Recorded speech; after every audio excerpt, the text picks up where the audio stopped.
بسم الله الرحمن الرحيم. ازيكم حبايبي؟ عاملين ايه؟ يا رب تكونوا بخير ان شاء الله. النهارده هعمل معاكم شويه الفطير العسل دول، فطير المشلتت البلدي بتاعنا بطريقه سهله وبسيطه، مخدش معايا اي وقت ولا اي تعب. طلع ما شاء الله اللهم بارك، مورق، وشوفوا لونه وشكله ما شاء الله. هو بيتكلم عن نفسه، طريقته كانت جميله وسهله وما خدش وقت معايا. انا قلت اصوره واعمله معاكم. تعالوا نشوف هنعمله ازاي. بسم الله الرحمن الرحيم. معايا هنا 2 كيلو من الدقيق وعليهم ذرة ملح. الكوباية الاستانلس دي بتاخد 5 مجات، يعني ال2 كيلو هياخدوا ال5 مجات، عشان لو هتعايري بالمج، مج الشاي العادي بتاعنا. وهنا حطيت حوالي معلقتين سكر، وهقلب المقادير مع بعضيها. المية ما تنزليش بيها برضو مرة واحدة، حبة حبة كده لحد ما تشوف الدقيق هيتشرب كله، هيعوز ولا لا. تمشي واحدة واحدة كده مع نفسك. انا هنا بدأت اهو احط المية واقلب كده بالمعلقة لحد ما اشوف محتاج تاني ولا لا.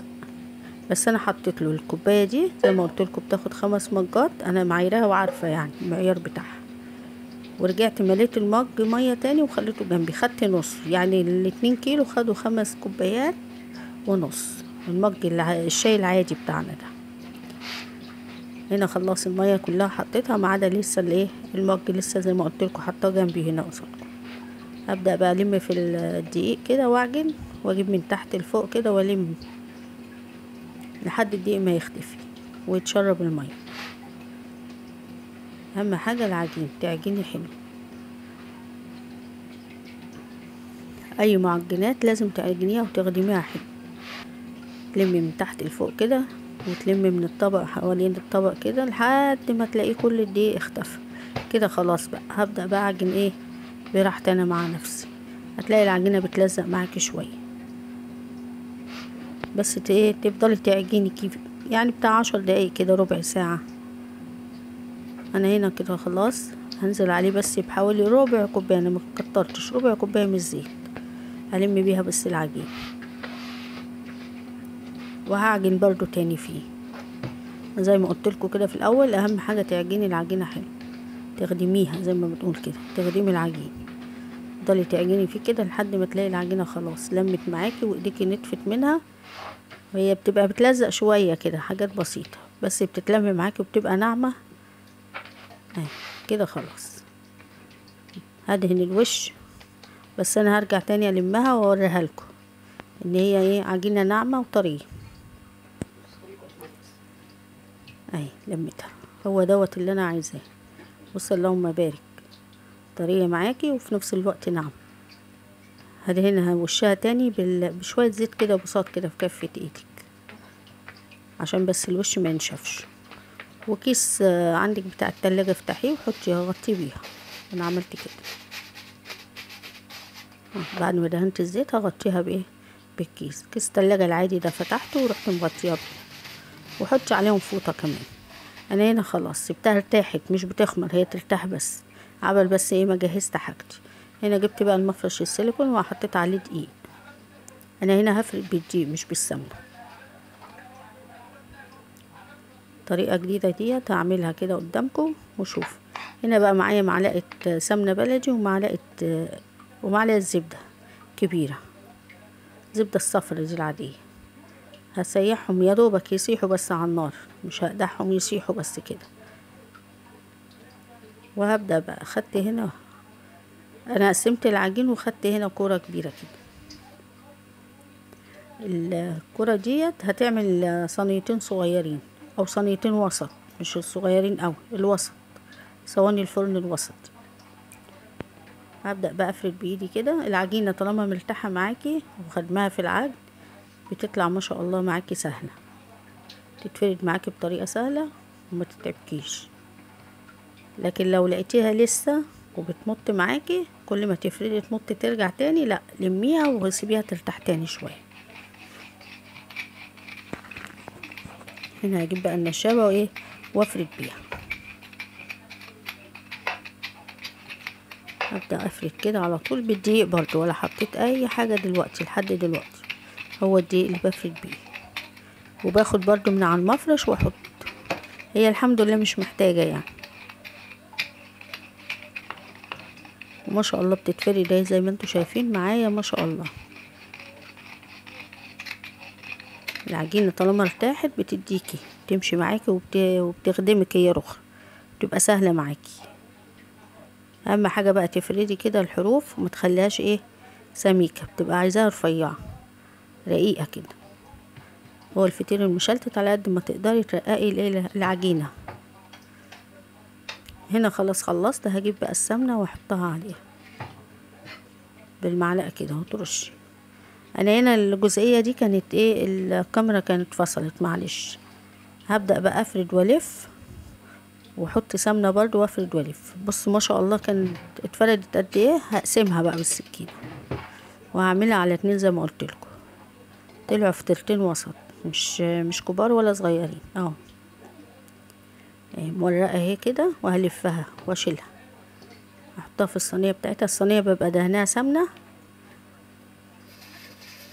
واروح ركناها بقى تريح برضو تاني. كفة ايدك كده وتدهنيها، تروحي حاطة العجينة فيها ودهنة الوش برضو وركناها ايه ترتاح. واجيب الصينية التانية نفس الشيء، هعمل التانية قدامكم نفس الطريقة ونفس بس دي كبيرة بقى هحطها في الصينية الكبيرة. هعملها كلها مرة واحدة مش هقسمها، بس هي بنفس الطريقة. بس انا ايه عشان انا التانية لميتها والكاميرا ما كانتش بتصور، فمعلش سامحوني. يا ريت لو وصلتوا معايا لحد هنا ما تنسونوش في الشير واللايك والاشتراك في القناة. اهو هنزل عليها بقى بالسمنة وافردها بايدي كده في الاخر. وكل ما تلفي تشدي في العجين، كل ما تلفي ترق تروحي فرده ايه لا فرده في العجين تاني بحيث ترققيه.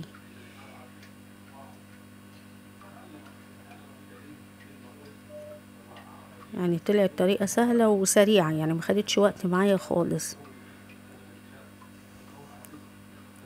هبدا بقى الفها زي ما قلت لكم، ترققيه على قد ما تقدري. كل ما تفردي تروحي شاده في العجين.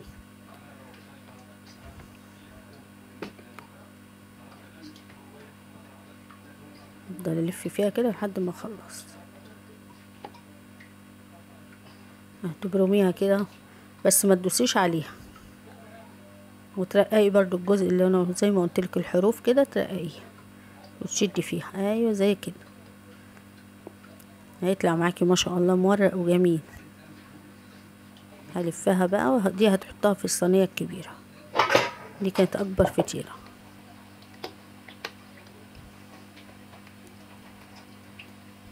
هنا خلصت خلاص، وهبدا بقى افرد فيهم وادخلهم ايه في الفرن. انا هنا مشغله الفرن على درجه اعلى درجه 180 200 ده حسب ده ايه فرنك هو الدرجه بتاعته، بس هي اعلى درجه. الفطير المشلتت بيتسوى في اعلى درجه وعلى الرف الوسطاني. ولو الشوايه بتاعتك مش حاميه يعني مش هتحرقه شغليها. لو حاميه انا عندي الفرن عندي الشوايه حاميه فما بشغلهاش. اهو دي الفطيره الكبيره هفردها واحطها في الفرن. اهم حاجه تكوني مشغله الفرن قبل التسويه حوالي 5 دقايق او 10 دقايق بحيث يدخل على طول في درجه حراره سخنه. هنا اهو هبدا برضو اقص ايدي بالسمنه وافرد وهركن قبل ما اللي في الفرن يطلع، ما بياخدش 10 دقايق.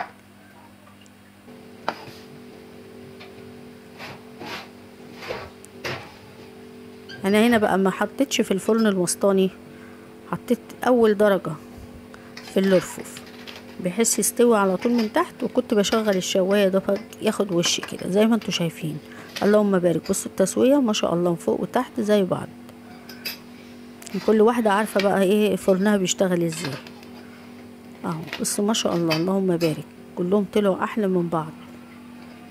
حاجه نضيفه في بيتك وجميله تعمليها في غدا في عشاء في فطار زي ما تحبي. انا هنا قلت هقوم اعمله.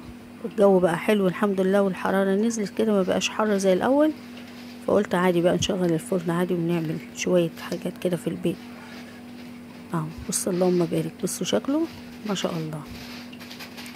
يا ريت تجربوه وقولوا لي ايه الطريقه، ايه رايكم في الطريقه، ويا رب تعجبكم. هغطيه بقى، اهم حاجه تغطيه بكيس وعليه فوطه كمان. انا هنا المفرش السيليكون وهغطي عشان يفضل طري معاكي ما ينشفش. اول ما يطلع من الفرن تحطيه على بعضيه وتغطي. اتفضلوا بقى معانا. جبت هنا عسل وجبنه، بس هنا عشان التصوير هو كان سخن برضو لسه مكنتش عارفه ايه امسكه. بصوا ما شاء الله مورق وزي الفل ما شاء الله. ايه رايكم؟ اتفضلوا معانا. يا رب يكون عجبكم الطريقه ويكون عجبكم. قولوا لي رايكم في الكومنتات وما تنسونيش في الشير واللايك، وربنا ما يحرمني منكم ابدا.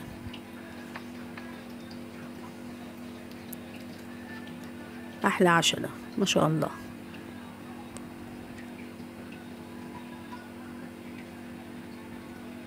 يلا يا ست الكل قومي جربي كده وقولي لي ايه رايك فيه.